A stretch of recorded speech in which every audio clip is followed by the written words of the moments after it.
हाय बच्चों, मैं सुनील मैम आपका अपनी क्लास में स्वागत करती हूँ। आज मैं पढ़ाऊँगी 5th सेमेस्टर का और आप काव्य प्रयोजन हो गया था। आज हम फर्स्ट यूनिट का दूसरा टॉपिक काव्य लक्षण पढ़ाएंगे। आज का टॉपिक क्या है? काव्य लक्षण। काव्य लक्षण। उस दिन आपने काव्य प्रयोजन पढ़ा था। तो सबसे पहले आप एक प्रश्न आपके मन में आएगा कि काव्य क्या है। आइए इसको हम बताते चलते हैं। काव्य, काव्य क्या है? ठीक है, काव्य या फिर काव्य किसे कहते हैं, किसे कहते हैं? देखिए, आप कह सकते हैं एक साधारण वाक्य, जो वाक्य, ठीक है, जैसे कहा कि राम जाता, ये साधारण वाक्य है। लेकिन काव्य किसे कहते हैं? जो वाक्य आप लिख सकते हैं एक लाइन में कि उत्तर इसका कि जो वाक्य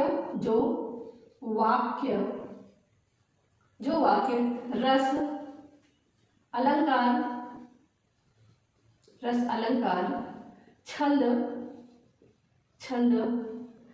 अलंकार छंद से युक्त हो उस रचना को हम क्या कहते हैं? काव्य कहते हैं। क्या कहते हैं? काव्य कहते हैं। उसे हम क्या कहते हैं? काव्य कहते हैं। अब बारी आती है कि काव्य से, ये तो हो गया। जैसे विश्वनाथ जी ने कहा, आचार्य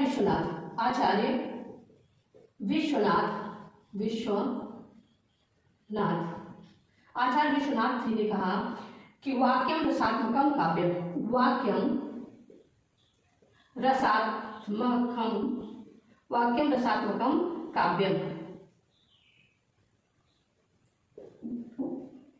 जो वाक्य रस से भरा है उसे हम क्या कहते हैं? काव्य कहते हैं इसको। और उसके बाद आता है काव्य के भेद।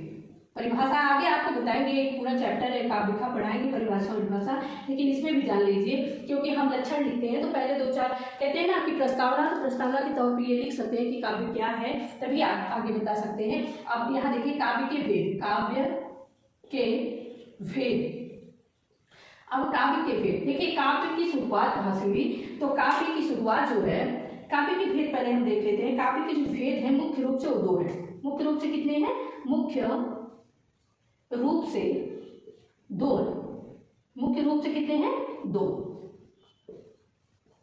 कौन कौन से हैं? आप देखिए, मुख्य रूप से जो 2 हैं आपके, वो कौन कौन से हैं? देखिए यहाँ पे जो 2 आपके पाए जाते हैं, श्रव्य काव्य और दृश्य काव्य। श्रव्य काव्य एवं दृश्य काव्य। श्रव्य काव्य और दृश्य काव्य जो मुख्य है यही पाए जाते हैं। और देखिए, श्रव्य होता है जिसे सुनकर आनंद लिया जाता है, उसमें रंगमंच नहीं होता है। लेकिन जो दृश्य काव्य होता है बिना रंगमंच के ये नहीं किया जा सकता। ये क्या है? इन्हें देख कर रस की अनुभूति होती है। जैसे कभी कभी हाव भाव होते हैं ना कि बिना बोले टीचर क्या करता है, क्लास में है और बच्चे बोल रहे हैं तो उन्हें डांटता नहीं है। जो टीचर चिल्लाते हैं तो बच्चों ज़्यादा चिल्लाना कोई मतलब नहीं है। क्या कहते हैं? शब्देशक, यानी आंख दिखाए उनको हाव भाव से, और बच्चे क्या समझ गए वो उस समय कौन सा रस? क्रोध रस, ठीक है, उसकी उत्पत्ति। तो दृश्य काव्य यानी कभी कभी कुछ सुन के समझ में ना आया तो दिखा के क्या किया जाता है, कोई जिस पर टॉपिक हो उसको दिखाकर समझाने की कोशिश या सिखाने की कोशिश या समाज को सूचना देने की कोशिश की जाती है। तो उस काव्य 2 प्रकार के, श्रव्य काव्य और दृश्य काव्य। अब श्रव्य काव्य भी 2 प्रकार के होते हैं। श्रव्य काव्य कितने प्रकार के होते हैं? 2 प्रकार के। ज़्यादा डीपली हम नहीं जाएंगे, ये पूरा चैप्टर है, जब पढ़ाएंगे तब वहाँ पढ़ाएंगे। अब श्रव्य काव्य 2 प्रकार के होते हैं। कौन? प्रबंध काव्य और मुक्तक काव्य। प्रबंध काव्य और मुक्तक काव्य। प्रबंध काव्य और मुक्तक काव्य। एक और है गेय पद कह सकते हैं, नहीं, प्रबंध काव्य और मुक्तक काव्य। प्रबंध काव्य 3 प्रकार के, इसके 3 भागों में हम बांट सकते हैं प्रबंध काव्य को। और मुक्तक काव्य में गेय पद आ जाए, मुक्तक काव्य जिसका एक दूसरे से कोई मतलब नहीं है, ठीक है, मुक्त है। जैसे कोई रहीम के दोहे ले लीजिए और कबीर के दोहे ले लीजिए, ये सब मुक्तक में आ जाएंगे कि एक दोहे का दूसरे दोहे से कोई मतलब नहीं है। और प्रबंध काव्य 2 प्रकार का आपको हो गया, महाकाव्य एवं खंड काव्य। महाकाव्य एवं खंड काव्य। अब महाकाव्य वह है जो संपूर्ण जीवनी यानी पूरा जन्म से लेकर मृत्यु तक वृत्तांत प्रस्तुत किया जाता है उसे महाकाव्य कहते हैं। और कम से कम ये कितने सर्गों में होनी चाहिए? 7 सर्गों में। पता नहीं यहाँ दिख रहा है कितने सर्गों में होनी चाहिए ये, तो ये 7 सर्गों में होना चाहिए, 7 से कम ना हो, 7 सर्गों में हो, सर्गों 7 सर्गों में, अंशों में। देखिए कई होता है ना, अंश में लिखा होता है, सर्ग में होता है, भाग में होता है, अस्कंद में होता है, अस्कंद में होता है, यानी कि जो भी है सर्ग हो, भाग हो, अंश हो, ठीक है, अस्कंद हो, ठीक है, ये सब जितने भी हैं, लेकिन 7 से कम नहीं होना चाहिए। 7 से अधिक है या 7 है तो वो महाकाव्य की श्रेणी में आएगा, और 7 से कम है तो वो खंड काव्य की श्रेणी में आ जाएगा। खंड काव्य क्या है? महाकाव्य जीवन के किसी एक अंग को लेकर जब प्रस्तुत किया जाता है, कोई भी रचना की जाती है, कोई प्रस्तुति की जाती है किसी एक पक्ष पर, तो उसे हम क्या कहते हैं? खंड काव्य कहते हैं। जैसे साकेत है, साकेत में 9वां सर्ग क्या उर्मिला को लिया गया, एक खंड को लेकर लिख दिया गया, कुछ भी, तो वो क्या होता है? जैसे तुलसीदास जी, जैसे एक मिनट सुंदरकांड होता है, तो सुंदरकांड अलग स्पेशल बनाया गया। जब रामायण की बात हम करते हैं, रामचरितमानस की बात करते हैं, तो महाकाव्य है, क्योंकि राम जी के संपूर्ण जीवन का वृत्तांत है। लेकिन सुंदरकांड में जाते हैं तो सिर्फ हनुमान जी के और राम जी के किसी एक भाग का, यदि लंका जलाने का, वहाँ सिर्फ लंका की बातें की गई, तो किसमें? खंड काव्य आ जाएगा, लेकिन ये महाकाव्य है। और मुक्तक में गे पद आते हैं, मुक्तक में क्या आते हैं? गे पद, जैसे रहीम के पद, रहीम दास के पद, और किसके? सूरदास के पद, सूरदास के पद, रहीम के, सूरदास के, मीरा के, बहुत सारे हैं। और दृश्य काव्य में नाटक आता है। दृश्य काव्य में क्या आता है? नाटक। अब देखिए 1 मिनट मानिए, जो ये श्रव्य काव्य है और दृश्य काव्य, तो सबसे पहले दृश्य काव्य आया। क्या आया? दृश्य काव्य। पहले नुक्कड़ नाटक हुआ है, नाटक स्टार्ट हुए, उसके बाद काव्य लिखना प्रारंभ हुआ और दृश्य काव्य आया, नाटक। और सबसे पहले माना जाता है कि इसकी उत्पत्ति, जो काव्य की उत्पत्ति है, अब आगे आपको समझा रहे हैं, इतना आप समझ लीजिए, फिर आगे आपको बता रहे हैं। शॉर्ट स्क्रीन ले सकते हैं। हमने बताया कि काव्य के भेद मुख्य रूप से 2 होते हैं, श्रव्य काव्य और दृश्य काव्य। श्रव्य काव्य 2 प्रकार का होता है, प्रबंध काव्य और मुक्तक काव्य। दृश्य काव्य नाटक आता है। प्रबंध काव्य भी 2 प्रकार का होता है, महाकाव्य और खंड काव्य। तीसरा होता है मुक्तक काव्य, जिसको हम कहते हैं गे पद और बहुत सारी चीजें आती हैं, ये भी आपका है। तो आइए हम आगे बढ़ते हैं। और महाकाव्य खंड काव्य के विषय में हमने आपको बताया ही कि जो 7 सर्गों, जो क्या हो, 7 सर्ग से अधिक हो और संपूर्ण जीवन पर प्रस्तुतिकरण किया गया हो, वो महाकाव्य है। लेकिन खंड काव्य किसी एक अंश को लेकर किया गया हो, और ये 1 खंड, 2 खंड, 3 खंड, यानी 7 से कम होते हैं, तो उन्हें हम क्या कहते हैं? खंड काव्य की श्रेणी में रखते हैं। आइए आगे बढ़ते हैं। अब आपने देखा कि काव्य को बताया, अब हम एक चीज आपको बताएंगे कि जो काव्य की उत्पत्ति है, क्या है? काव्य की उत्पत्ति यानी जन्म। काव्य की उत्पत्ति भरत मुनि के किससे मानी जाती है? देखिए, भरत मुनि के या भरत मुनि की रचना नाट्य शास्त्र से मानी जाती है। भरत मुनि की रचना किससे मानी जाती है? नाट्य शास्त्र से मानी जाती है। नाट्य शास्त्र से मानी जाती है। किससे मानी जाती है? भरत मुनि के नाट्य शास्त्र से मानी जाती है। भरत मुनि के जो नाट्य शास्त्र है, इसी से रस की उत्पत्ति मानी गई। रस की उत्पत्ति मानी गई। रस की उत्पत्ति कहाँ से मानी गई? नाट्य शास्त्र से। और इन्होंने कितने? 8 रस बताए थे। आगे आपको पढ़ाएंगे, जब रस पढ़ाने लगेंगे तो आपको बताइए कितने रस माने थे। एक प्रश्न पूछा जाता है कि भरत मुनि के अनुसार रसों की संख्या कितनी है, तो 8 है। समझ में आया?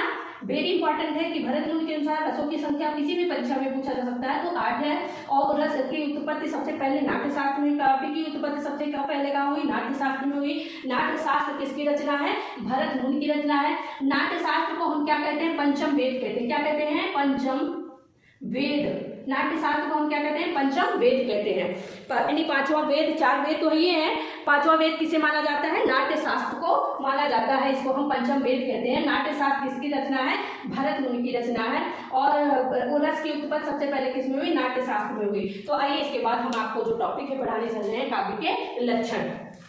तो आपने जाना कि काव्य के लक्षण क्या है। ऐसे वाक्य आप लिख लीजिएगा एक लाइन, ऐसे वाक्य जो रस, अलंकार, छंद आदि से सुसज्जित सज्जित हो उस रचना उस वाक्य को हम काव्य कहते हैं। उस रचना उस वाक्य को हम क्या कहते हैं? काव्य कहते हैं। आइए काव्य के लक्षण को हम जानते हैं, आगे बढ़ते हैं। काव्य के लक्षण तो अलग अलग आचार्यों ने अपने अपने मतों को प्रस्तुत किया है। आइए देखते हैं काव्य के जो लक्षण हैं उन्हें आचार्यों ने 3 भागों में बांटा है। किसे? काव्य के लक्षण को काव्य के लक्षण को आचार्यों ने कितने भागों में बांटा है? 3 भागों में। 3 भागों में बांटा है। कितने भागों में बांटा है? 3 भागों में। कौन कौन से हैं? नंबर 1, नंबर 2 और नंबर 3। नंबर 1 आप देखिए, सबसे पहले शब्द और अर्थ के आधार पर। नंबर 1 किसके आधार पर? शब्द एवं अर्थ के आधार पर। अर्थ के आधार पर, शब्द एवं अर्थ के आधार पर। दूसरा पॉइंट है आपका कि शब्द के आधार पर, शब्द के आधार पर, शब्द के आधार पर। पहला आपने देखा शब्द एवं अर्थ के आधार पर, दूसरा शब्द के आधार पर, और तीसरा आपका है रस एवं ध्वनि के आधार पर। रस एवं ध्वनि के आधार पर, ध्वनि के आधार पर, रस एवं ध्वनि के आधार पर। तो ये 3 आधारों को मानकर रस के लक्षण, काव्य के लक्षण बताए गए। काव्य के लक्षण को आचार्यों ने कितने भागों में? 3 भागों में बांटा। कितने भागों में? 3 भागों में। कौन कौन से आपने देखा कि शब्द के आधार पर, दूसरा शब्द अर्थ के आधार पर, दूसरा शब्द के, और तीसरा रस एवं ध्वनि के आधार पर। तो आइए एक एक को हम लोग समझते हैं कि ले लीजिएगा, स्क्रीनशॉट ले लीजिए आप, तो आगे बढ़े। चलिए फिर आपका है किसके आधार पर? शब्द के आधार, शब्द एवं अर्थ के आधार पर। किसके आधार पर? शब्द एवं अर्थ के आधार पर, शब्द एवं अर्थ के आधार पर। सबसे पहले तो आइए देखते हैं जो शब्द और अर्थ के आधार पर, एक दो विधानों को देखते चलते हैं, और ये सभी परीक्षाओं के लिए इंपॉर्टेंट है। तो सबसे पहले हम लोग देखते हैं भामा के अनुसार। भामा इन्होंने क्या कहा? आइए देखते हैं। भामा ने कहा शब्दार्थों सहितो काव्यम। शब्दार्थों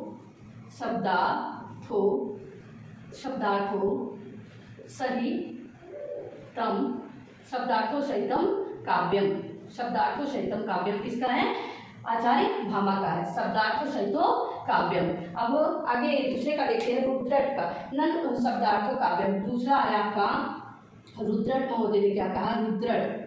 रुद्रट इन्होंने कहा ननु शब्दार्थों काव्यम। ननु शब्दार्थों काव्यम। ननु शब्दार्थों काव्यम। ननु शब्दार्थों काव्यम किसने कहा? रुद्रट ने, याद रखिएगा। फिर अगला आपका है क्षेमेंद्र ने कहा। किसके अनुसार? तीसरा क्षेमेंद्र महोदय के अनुसार। क्षेमेंद्र महोदय ने क्या कहा? आगे देखिएगा। इन्होंने कहा काव्यम विशिष्ट शब्दार्थ। काव्यम विशिष्ट शब्दार्थ। काव्यम विशिष्ट शब्दार्थ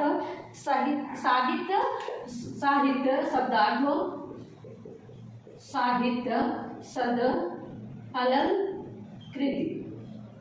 अलंकृति किसका है? ये जो है क्षेमेंद्र महोदय के अनुसार। किसके अनुसार है? क्षेमेंद्र महोदय के अनुसार। अब एक और है, बहुत ही इंपॉर्टेंट है, इनको भी देख लीजिए। कभी कभी एक एक नंबर का दे देते हैं तो आपको दिक्कत हो जाएगी, नहीं याद करेंगे, इसलिए याद भी करना है आपको, वेरी इंपॉर्टेंट है। तो इनके मम्मट के अनुसार, मम्मट ने क्या कहा है? मम्मट महोदय के अनुसार, मम्मट महोदय ने कहा, आगे देखिए, तद 200 शब्दार्थों, तद 200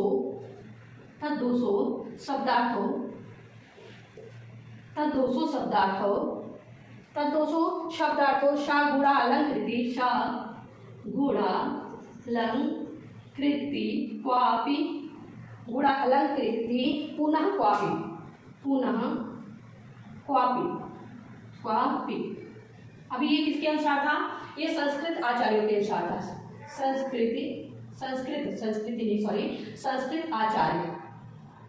संस्कृत आचार्यों ने दिया है अपना मत।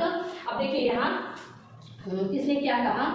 शब्दार्थों सहितम काव्य, मैमनी शब्द और अर्थ से सहित जो वाक्य होते हैं उसे हम काव्य कहते हैं। भामा ने कहा और उद्धट का ननु शब्दार्थम काव्य, यानी सब ननु नहीं होता, बिना शब्द अर्थ के कोई काव्य नहीं है। फिर क्षेमेंद्र महोदय ने कहा काव्यम विशिष्ट शब्दार्थ, यानी काव्य में विशिष्ट रूप से शब्द और अर्थ को रखना चाहिए। फिर साहित्य के उन्होंने कहा, क्षेमेंद्र महोदय ने कहा काव्यम विशिष्ट शब्दार्थ साहित्य सद अलंकृति, यानी शब्द अर्थ तो विशिष्ट हो, उसके साहित्य में क्या होना चाहिए? सद अलंकृत, यानी अलंकृत होना चाहिए। शब्द और अर्थ से वह अलंकृत हो, सुसज्जित हो, तभी वह काव्य माना जाता है। फिर मोहम्मद महोदय ने कहा तद दोषो शब्दार्थ हो, तद दोषो शब्दार्थ हो सा गुणा अलंकृति पुनः क्वापि, यानी शब्द और अर्थ से सुसज्जित होना चाहिए। सा गुण अलंकृत, उस शब्द अर्थ के दोष, शब्द अर्थ में दोष नहीं होना चाहिए, वह सा गुण से अलंकृत हो, ना कि दोष से। शब्दों में कोई दोष, अर्थों में कोई दोष नहीं होना चाहिए। यदि है तो वह काव्य की दृष्टि पर खरा पुनः क्वापि, वह कभी भी उसमें सुधार नहीं किया जा सकता है। तो आप स्क्रीनशॉट ले लीजिए। तो हम आगे बढ़ते हैं। ये किसके अनुसार था? शब्द एवं अर्थ के आधार पर क्या बताया गया? काव्य का लक्षण बताया गया। किसने बताया? आज संस्कृत आचार्यों ने अपना अपना मत व्यक्त किया है। तो आइए आगे बढ़ते हैं हम लोग। जितना हो गया होगा आपका। अब आइए शब्द के आधार पर। अभी तक आपने शब्द और अर्थ के आधार पर देखा, अब कुछ कवियों ने शब्द के आधार पर दिया। शब्द के आधार पर, शब्द के आधार पर काव्य लक्षण, शब्द के आधार पर काव्य लक्षण। अब शब्द के आधार पर तो काव्य लक्षण बहुत सारे कवियों ने दिया है, लेकिन एक दो को हमने रखा है आपके यहाँ। सबसे पहले तो अभी हमने बताया था जगन्नाथ के अनुसार। किसके अनुसार? जगन्नाथ महोदय के अनुसार, महोदय के शब्दों में अनुसार कुछ भी कर सकते हैं। शब्दों में वेरी इंपॉर्टेंट है ये जो टॉपिक आपका चल रहा है, फर्स्ट है कि आना ही आना है आपकी परीक्षा में। तो इन्होंने क्या कहा ये देखते हैं। रमणीयार्थ प्रतिपादक शब्द काव्यम, इन्होंने क्या कहा? रमणीयार्थ, यहाँ लिख दे रहे हैं रमणीयार्थ प्रतिपादक शब्द, रमणीयार्थ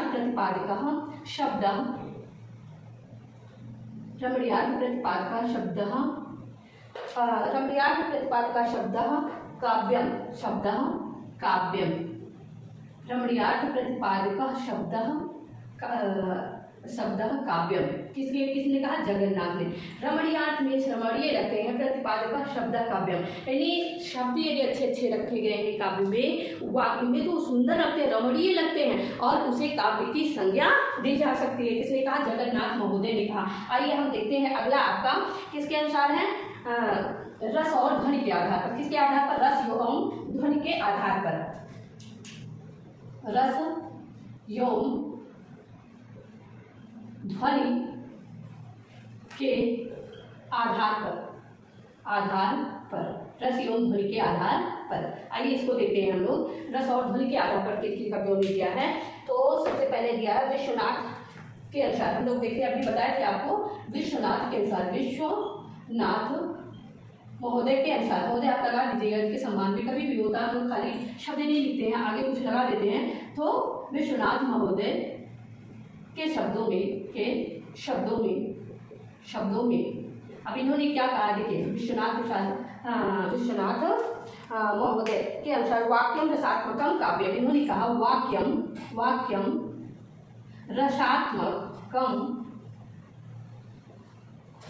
रसात्मकम काव्यम। किसने कहा? विश्वनाथ। वाक्यम रसात्मकम काव्यम किसके अनुसार? विश्वनाथ के अनुसार। आइए आगे बढ़ते हैं हम लोग। केशव ने कहा जैसे आगे रसात्मक काव्यम हिंदी कवियों के अनुसार। किसके? हिंदी कवि के अनुसार। इन्होंने क्या कहा? किसके अनुसार? केशव के अनुसार। किसके? केशव के अनुसार। केशव महोदय के अनुसार, महोदय के शब्दों में, केशव महोदय के शब्दों में इन्होंने क्या कहा? देखिए, यद्यपि सुजात सुलक्षणी सुबरन सरस सुवृत। अब देखिए इनके शब्दों में यहाँ से दे रहे हैं हम, यद्यपि, यद्यपि सुजात, यद्यपि सुजात, यद्यपि सुजाति सुलक्षणी, सुलक्षणी, यद्यपि सुजात सुलक्षणी, यद्यपि सुजात सुलक्षणी, सुबरन सरस सुवृत, सुबरन, सुबरन सरस सुवृत, यद्यपि सुजात सुलक्षणी, सुबरन सरस सुवृत, भूषण भिन्न विराज है, भूषण, भूषण, भूषण भिन्न ना विराज है, कविता, देखो कविता जिसकी आप अर्थ है, कविता वनिता, वनिता मीन्स स्त्री, कविता वनिता में, यद्यपि सुजात, देखिए यद्यपि सुजात सुलक्षणी, सुबरन सरस सुवृत। अब देखिए जैसे सुलक्षणी यानी कि स्त्री सजी हुई भूषण से अच्छी लगती है, सुबरन सरस सुवृत अच्छी लगती है, भूषण बिना विराजे, कहा केशव जी ने किसके अनुसार, केशव कि बिना भूषण के, बिना भूषण मीन्स पैसे की, जिस प्रकार क्या होती है स्त्री नहीं अच्छी लगती है, वैसे कविता बिना शब्द के अच्छे नहीं लगते हैं, या रस और अलंकार के बिना अच्छे नहीं लगते हैं, सुशोभित नहीं होते हैं। आगे आपका देखते हैं आधुनिक कवियों में, देख लीजिए एक दो कवि का कि आधुनिक कवियों में क्या क्या कहा है काव्य के विषय में। तो आइए हम देखते हैं आधुनिक कवियों के अनुसार, किसके, आधुनिक कवियों के अनुसार, आधुनिक कवि के शब्दों में, आधुनिक कवि के शब्दों में, आधुनिक कवि के शब्दों में आइए हम लोग देखते हैं। सबसे पहले देखते हैं सुमित्रा नंदन पंत, किसके अनुसार, सुमित्रा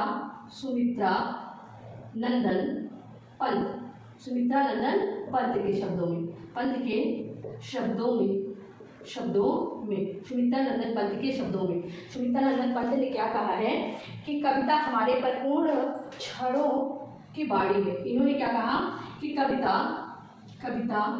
हमारे परिपूर्ण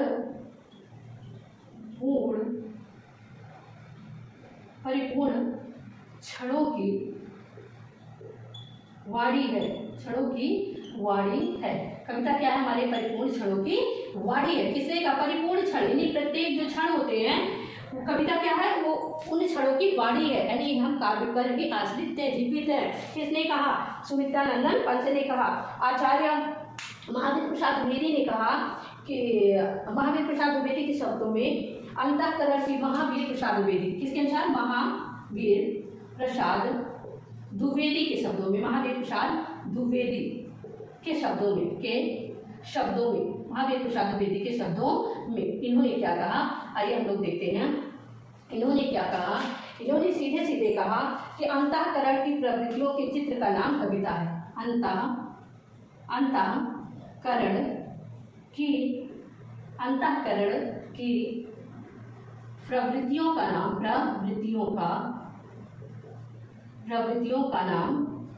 अंतःकरण की प्रवृत्तियों के चित्र का नाम, प्रवृत्तियों के चित्र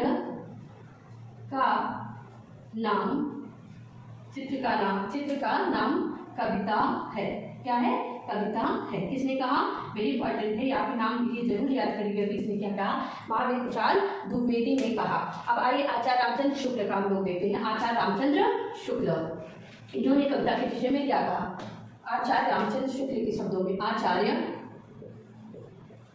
रामचंद्र शुक्ल के शब्दों में, रामचंद्र शुक्ल के शब्दों में अब इन्होंने क्या कहा, ये देखते हैं हम। इन्होंने कहा कि जिस प्रकार से आत्मा की मुक्तावस्था, जिस प्रकार से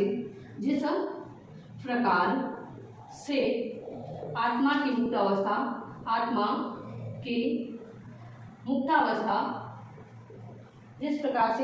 की मुक्ता अवस्था ज्ञान दशा कहलाती है। क्या कहलाती है, ज्ञान दशा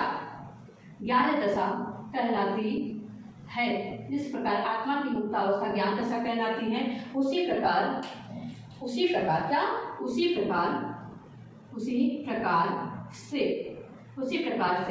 हृदय की मुक्तावस्था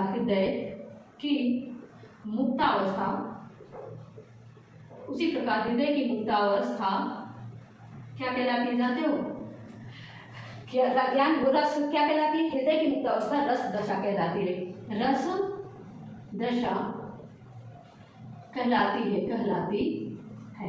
रस दशा कहलाती है।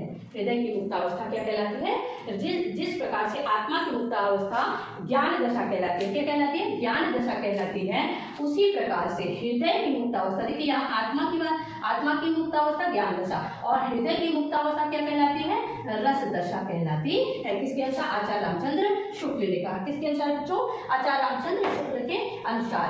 अब ये रहा आपका लक्षण, और आप जरूर पढ़े होंगे, कुछ समझ में आपके आया होगा।